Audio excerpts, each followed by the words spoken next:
d'exercices pour travailler l'oral, d'exercices pratiques. C'est-à-dire que les élèves sont souvent passés à l'oral. Je ne remets pas en cause le travail oral qui est fait tout au long de la scolarité, mais à part pointer les points faibles et les points forts de chacun des élèves à l'oral, on a très rarement l'occasion de travailler ces points. Cette séance-là, elle permet d'avoir un exercice particulier à chaque point particulier de l'oral. Le volume, l'articulation, l'argumentation, tous ces ateliers-là, ils peuvent bien évidemment, il en existe d'autres, des points à travailler, mais les 6 ateliers que j'ai proposés ici, ce sont des ateliers qui pointent notamment les 6 principales difficultés que je retrouve chez mes élèves de seconde.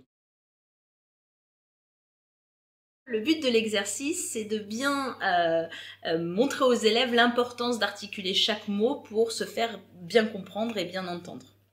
Ils doivent donc lire 2 phrases. Ces mêmes 2 phrases doivent être lues avec un stylo ou un crayon dans la bouche pour les forcer vraiment à articuler et à accentuer chaque syllabe. Puis ensuite, ils doivent à nouveau relire ces phrases pour voir une différence entre la première lecture et la 3e lecture. Une centrale nucléaire permet de générer de l'énergie électrique sans émission de gaz à effet de serre. Une centrale nucléaire permet de générer de l'énergie électrique sans émission de gaz à effet de serre. L'atelier numéro 2, nommé audibilité, est un atelier qui a pour objectif que l'élève prenne conscience que le volume sonore doit être adapté à la situation. Les 2 élèves sont en face à face, ils ont chacun une phrase support et ils doivent se la projeter en fait l'un face à l'autre, puis reculer d'un certain nombre de pas et redire à nouveau cette phrase, mais il faut que le volume sonore soit le même. Et puis ils reculent, et puis l'exercice se fait dans l'autre sens, ils se rapprochent, et donc ils doivent à chaque fois adapter le volume sonore. Le plus difficile, je pense que c'était l'audibilité, parce que je suis quelqu'un d'assez timide, et j'ai tendance à commencer mon oral à un niveau sonore assez bien, et petit à petit je vais baisser mon niveau sonore, du coup ça m'a permis de m'en rendre compte, même si là c'était pas devant beaucoup de personnes, donc c'était beaucoup plus facile. Mais c'est vrai que quand il y a beaucoup de gens, c'est assez compliqué. Alors, l'objectif de l'atelier numéro 3, qui s'intitule « Pause, respiration et regard » a toute son importance pour bien se faire comprendre et bien transmettre l'information à l'oral. Dans cet exercice, les consignes sont les suivantes. L'élève doit réfléchir à une situation qu'il maîtrise, soit un cours de physique précédent, un TP de physique qu'il vient d'effectuer. Après avoir bien réfléchi à cette séance, il doit prononcer un discours expliquer cette séance le plus rapidement possible, puis prendre le temps de bien prendre une pause après chaque information importante pour que son auditoire puisse en fait bien assimiler les notions qu'il veut transmettre. À la fin de la seconde, je voudrais continuer à faire certaines matières, donc comme mathématiques, GSP et SES, car j'ai bien aimé toutes ces matières tout au long de la seconde. Donc après la seconde, j'aimerais choisir comme option AGGSP, mathématiques et SES, car j'ai beaucoup aimé travailler ces matières tout au long de l'année de seconde. L'atelier numéro 4, tic et posture, a pour objectif de supprimer tous les gestes ou tous les tics de langage qui parasitent un discours. Dans cet atelier, l'élève doit organiser mentalement une séance de TP, une activité qu'il va transmettre.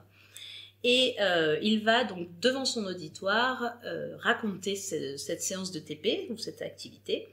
Et l'auditoire devra taper dans ses mains dès lors qu'il y aura un tic de langage ou un tic de tenue, par exemple, un problème de tenue, c'est-à-dire qu'il va mettre les mains dans les poches, il va remettre sa mèche de cheveux, tout ce qui parasite en fait le discours. Et à la fin de cet exercice, on comptera le nombre de claps qu'il y a eu dans les mains. Et moins il y en a, mieux c'est. De taper dans les mains à chaque fois que les personnes autour de nous remarquaient un tic qu'on faisait. Je trouve ça très bien parce que ça nous fait du coup tilter qu'il y a quelque chose qui va pas, donc on se recorrige et à force de les entendre taper dans leurs mains, on arrive finalement à pu le faire sans s'en rendre compte. Ouais, à se corriger. Alors l'atelier numéro 5 va travailler sur l'argumentation du discours parce que plus on maîtrise un sujet, plus l'information sera comprise par l'auditoire. Dans cet atelier, les élèves vont, avant de tirer au sort un sujet de débat scientifique, déterminer qui sera pour et qui sera contre.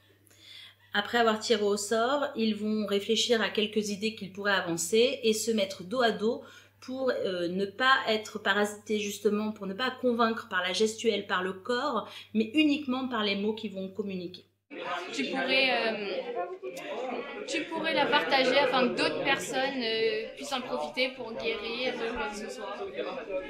Et les autres personnes qui ont eu cette maladie, elles auraient pu aussi trouver le vaccin du vaccin. Les autres personnes, je suis d'accord avec toi, mais elles n'ont pas forcément les mêmes capacités intellectuelles ou les mêmes engouements vers le scientifique, ou elles n'ont pas forcément les moyens de faire les recherches pour les vaccins. Ou justement, on en revient aux moyens, ça coûte de l'argent, je ne vais pas faire un vaccin pour le donner à tout le monde.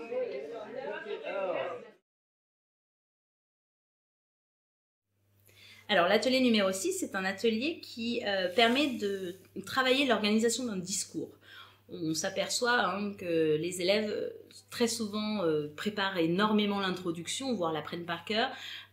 Très souvent le corps de l'oral est plutôt organisé et ça se termine par « bah voilà, j'ai fini ». Alors dans cet atelier, les élèves vont réfléchir en groupe sur les différents mots, groupes de mots qu'ils pourraient utiliser pour introduire un discours, pour le développer et surtout aussi pour le conclure. Après avoir listé tous ces mots rapidement sur cette feuille, eh bien, certains volontaires du groupe devront raconter le dernier cours ou la dernière activité expérimentale en utilisant obligatoirement les mots cités tous ensemble dans ce document. Conclusion pour finir. Au pire, on le remettra après. Pour l'instant, mais les plus importants pour conclure. Voilà, pour conclure. Pour conclure. Oui, on peut mettre les deux, justement. Il fallait trouver des mots, enfin des connecteurs logiques. Et ensuite, il fallait les replacer dans un texte et le dire. Vu qu'on avait déjà eu le temps de le réfléchir avant, il suffit qu'on ait bien réfléchi. Bon, on pouvait retranscrire notre texte à l'oral et puis je trouvais ça plutôt simple. Après être passé par ces 6 ateliers, peut-être que certains ateliers vous ont été très utiles, d'autres moins, en fonction de qui vous êtes, je sais pas. Je vous remercie pour la séance, on se retrouve la semaine prochaine.